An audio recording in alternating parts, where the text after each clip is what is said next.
Hola, buenas noches. Estamos aquí reunidos en esta noche para platicar con ustedes acerca de el ensayo.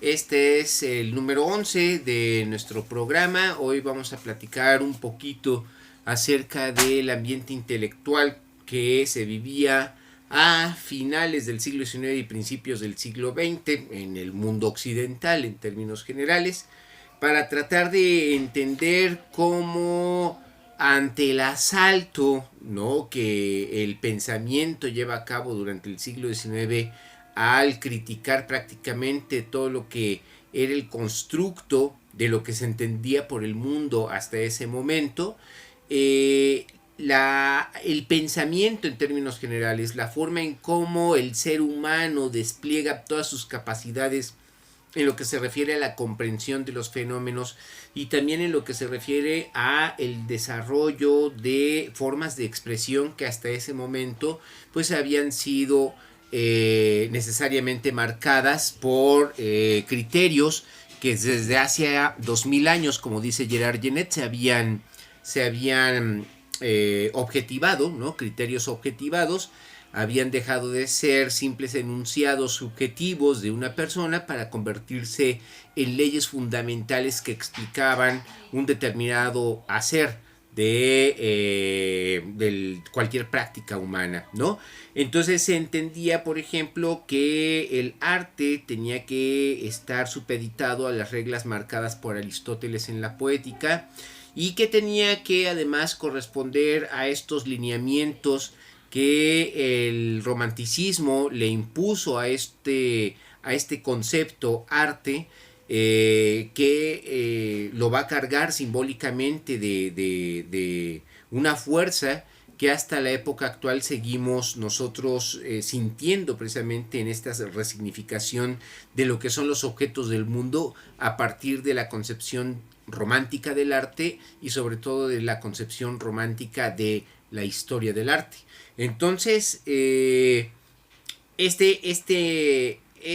ambiente, ¿no?, que se da en el siglo XIX, que está rodeado precisamente de este romanticismo, tiene esa reacción de la cual ya hemos hablado, que es el positivismo. El marxismo es una ciencia que se acerca mucho al positivismo, y también desde otros lados se va a llevar a cabo una creación de un frente en contra de esta forma tremendamente cientificista, tremendamente y exageradamente racionalista de entender la realidad, como lo es el positivismo.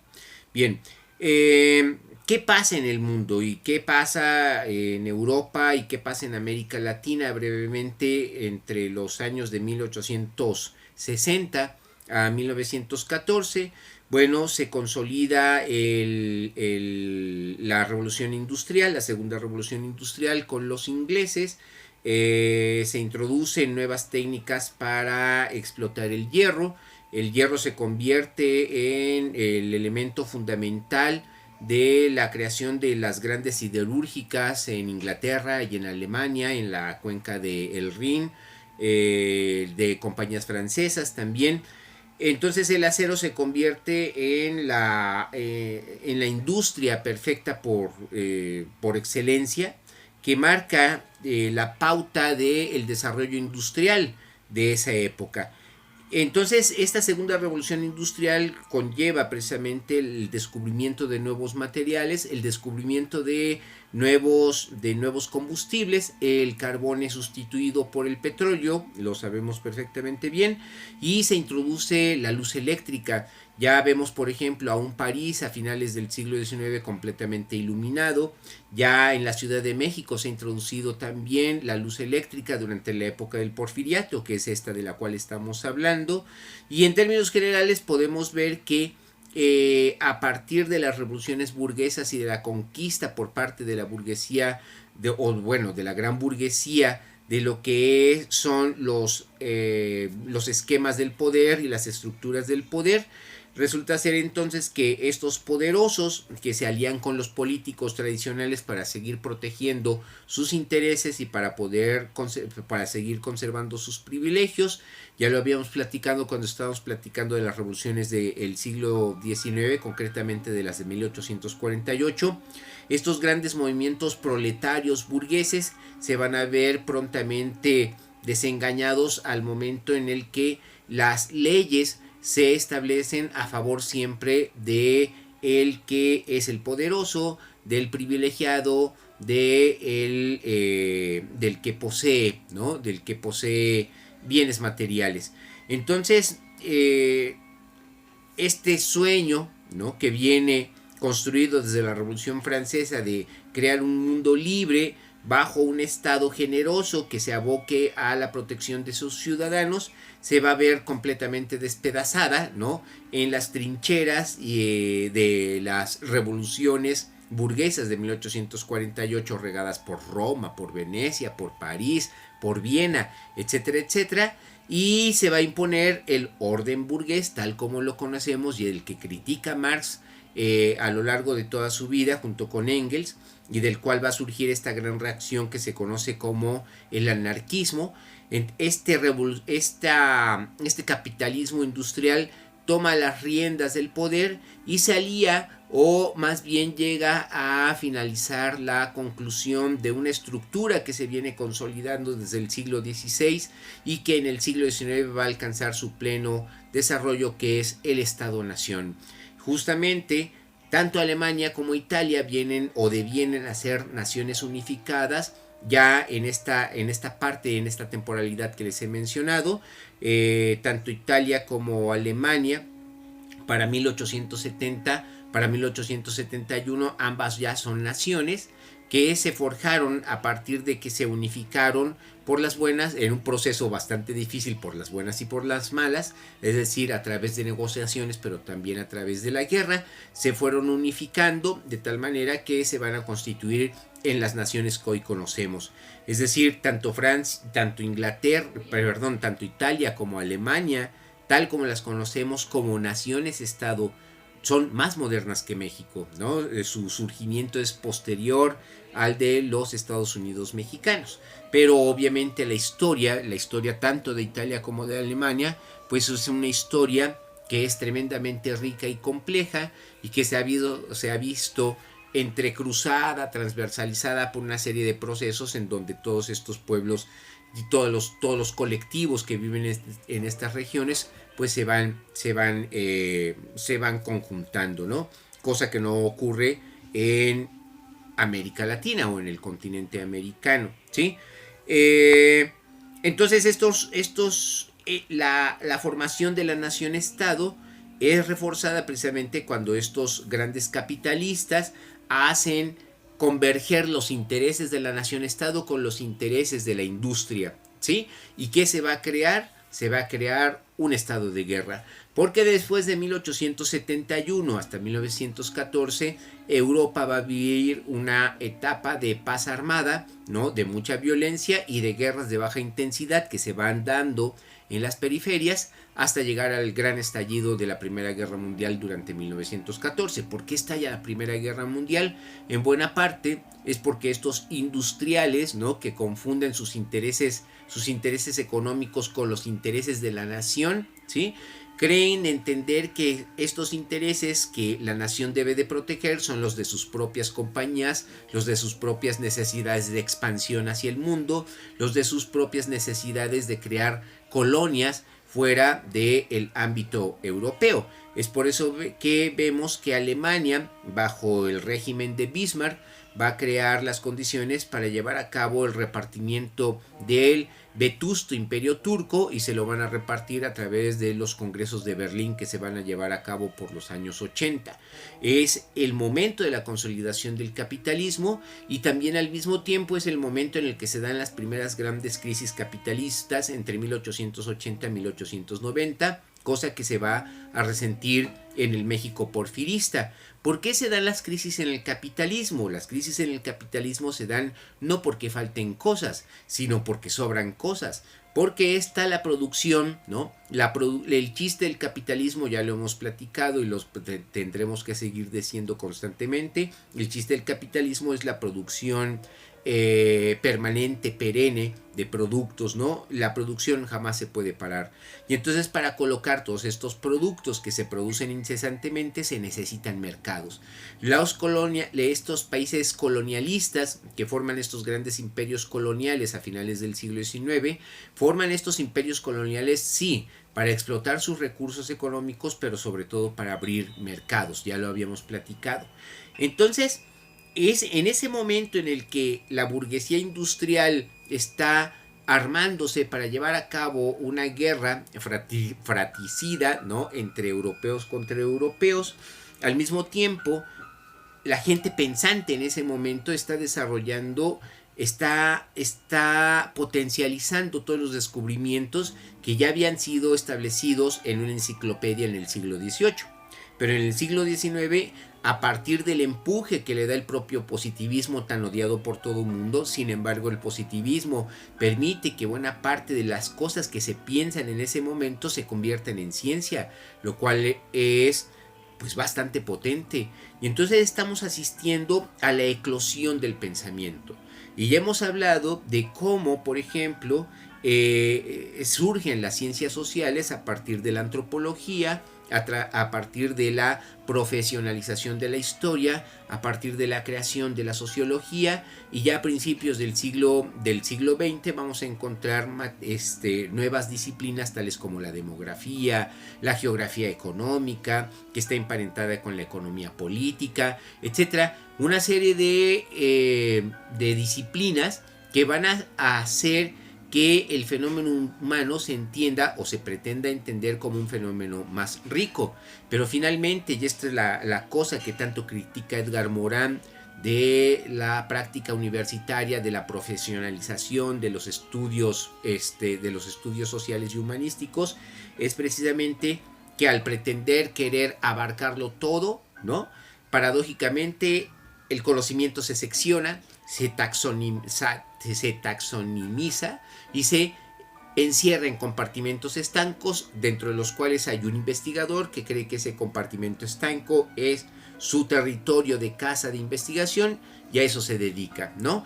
Y ya no hay intercambio de pensamiento, ya no hay crítica de los datos que se van generando, puesto que los datos que se van generando se refieren a cosas que tienen que ver con la cotidianidad, una cotidianidad que se ha construido a lo largo de la historia, pero que ya no apunta al enriquecimiento de un conocimiento de la sociedad en general, sino al aumento del conocimiento académico acerca de determinados hechos históricos, ¿no?, o de determinados fenómenos históricos.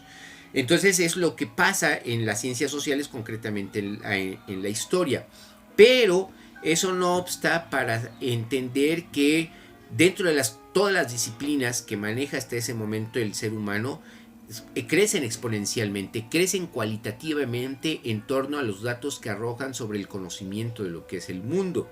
Y ese conocimiento de lo que es el mundo abarca tanto al ser humano como abarca al universo, y se pasa por toda una gama de disciplinas que tratan de abarcar precisamente de una forma total lo que es el ser humano en su relación con la naturaleza y en su relación consigo mismo, y de él como ser social, ¿no?, como se trata con sus semejantes.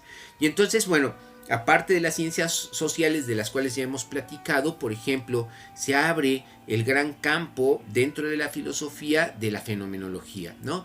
La fenomenología es una ciencia, es una doctrina filosófica que se aboca al tratar de entender que el conocimiento se construye a partir de la conciencia, y la conciencia es una conciencia que en primer lugar percibe, ¿no? Pero esta conciencia que los fenomenólogos creen como requisito previo, establecen como requisito previo de el pensar como pensar, o del pensar trascendental, utilizando más o menos los términos de Kant. Estos fenomenólogos dan y establecen la primacía de la construcción del conocimiento en la parte medular donde se construye el significado, ¿no? ¿Y dónde se construye el significado? En el momento mismo en el que mi conciencia atencional se fija en un objeto determinado. A partir de ese momento comienza a haber una relación dialéctica, una relación complementaria entre el sujeto cognoscente y el objeto cognoscible, ¿no?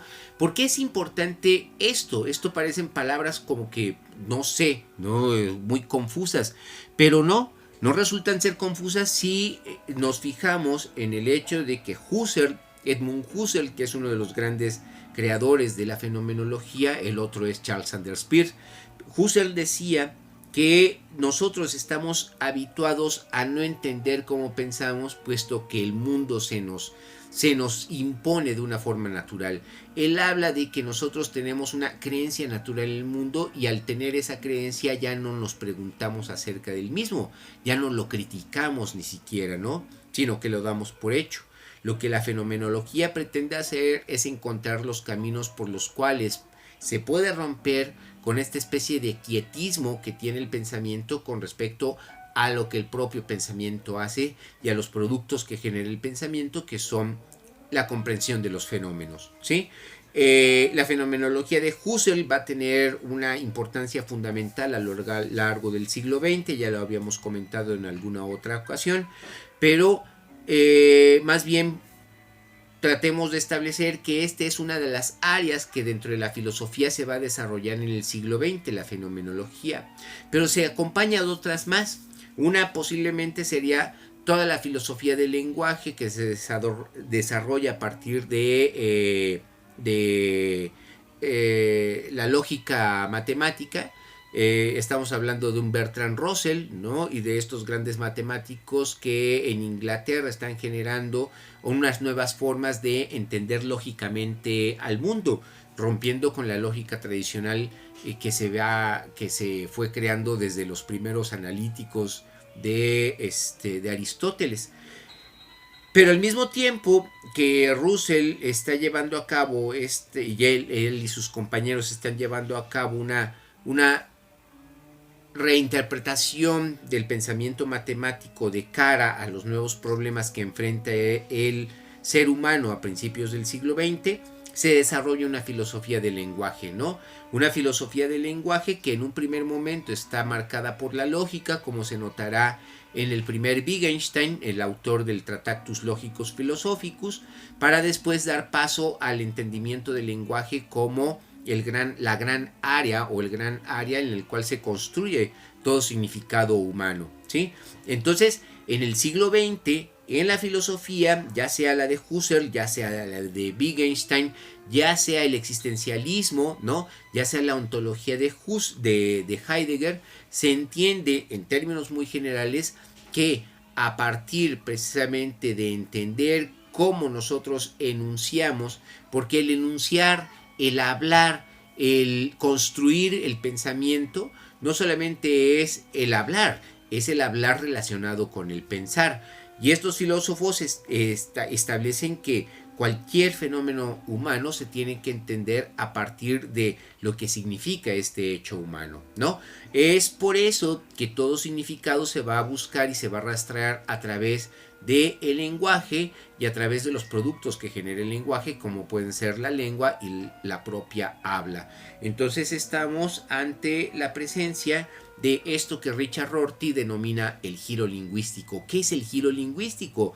Es entender que dentro del pensamiento del siglo XX, buena parte de las personas que intelectualmente generan un trabajo ven en los fenómenos del lenguaje los fenómenos que finalmente explican el quehacer del pensar del ser humano, ¿no?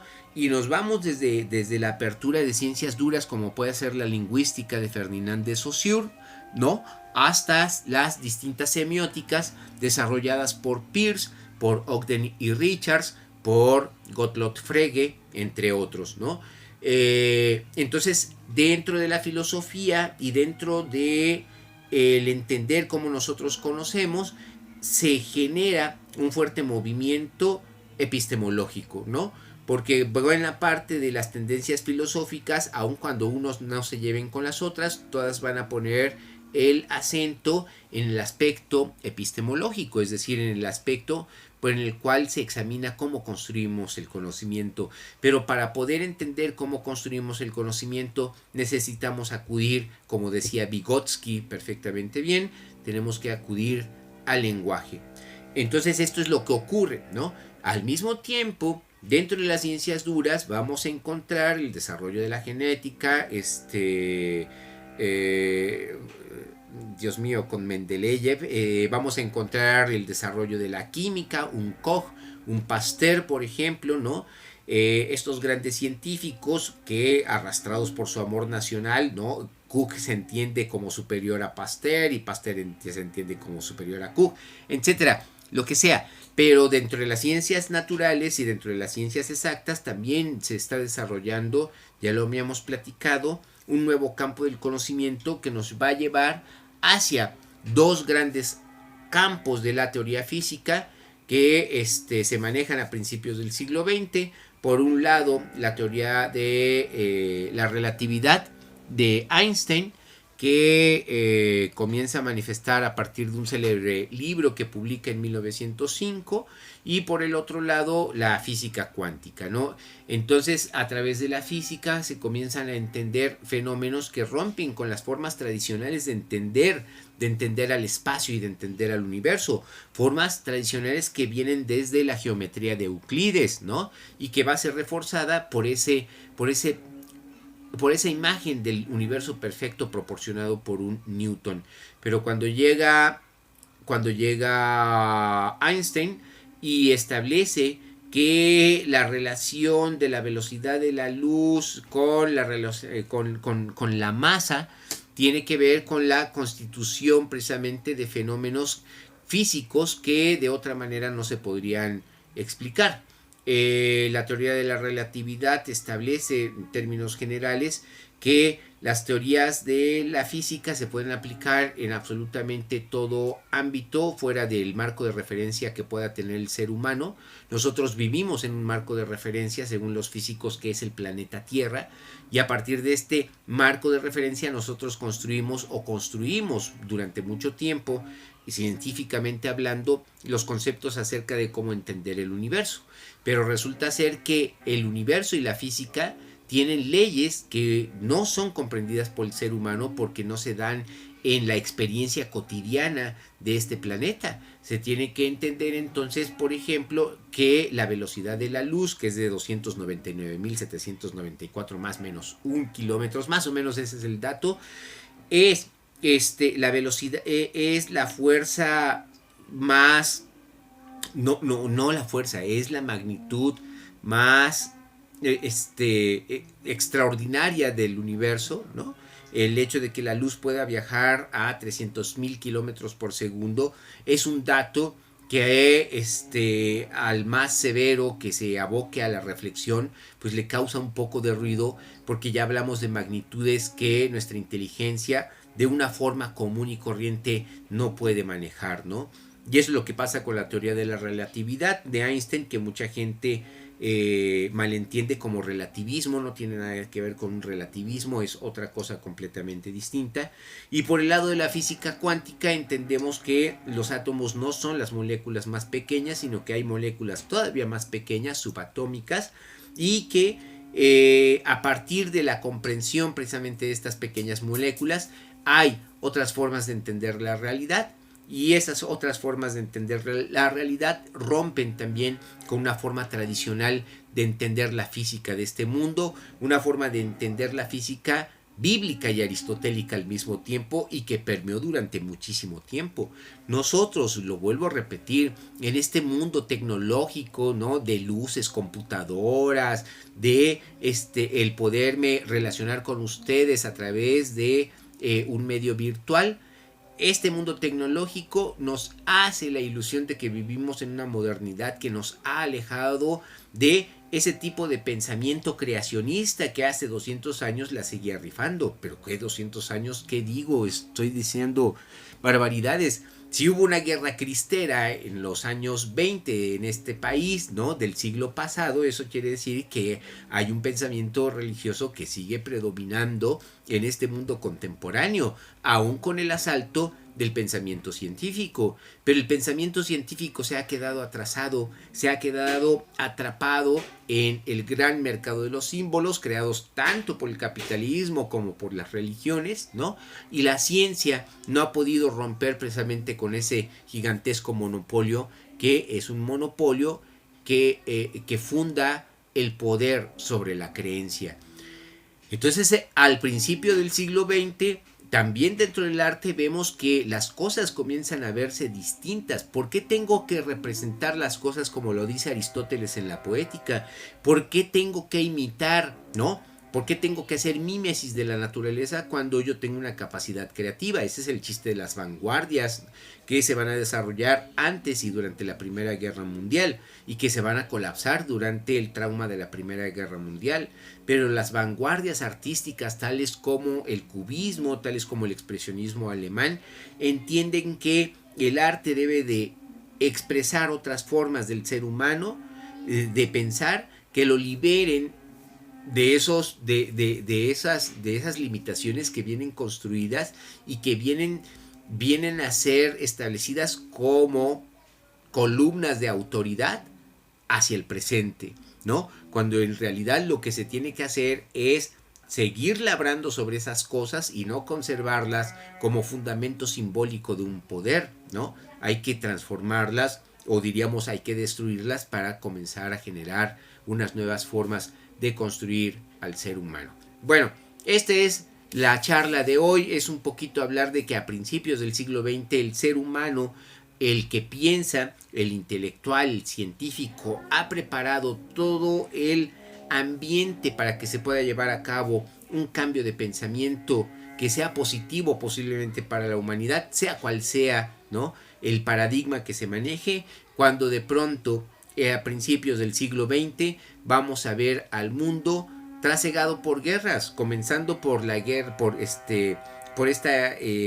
los 100 días en Pekín durante 1900, ¿no? Cuando las legaciones extranjeras fueron encerradas en esta famosa guerra de los Boxers, pasando por la guerra de los Boers, que es esta guerra que los afrikaners llevan a cabo en contra de los ingleses en Sudáfrica, también a finales del siglo XIX, y el 20 comienza con revoluciones como la mexicana, con guerras como las balcánicas y la culminación que viene a ser la Primera Guerra Mundial, momento en el cual, como dice el poeta Eduardo Milán en un célebre libro, en un célebre ensayo, el espíritu europeo se castra a sí mismo. ¿Qué significa esto? Que ese ambiente que se había creado para llevar a cabo un cambio general de pensamiento se vio reducido a los especialistas, ¿no? ¿Por qué? Porque es algo que tendremos que explicar en nuestra próxima sesión. Les agradezco mucho el favor de su atención, cuídense mucho, quédense en casa. Esto fue el ensayo, el número 11. Nos estamos viendo. Gracias por su atención. Buenas noches.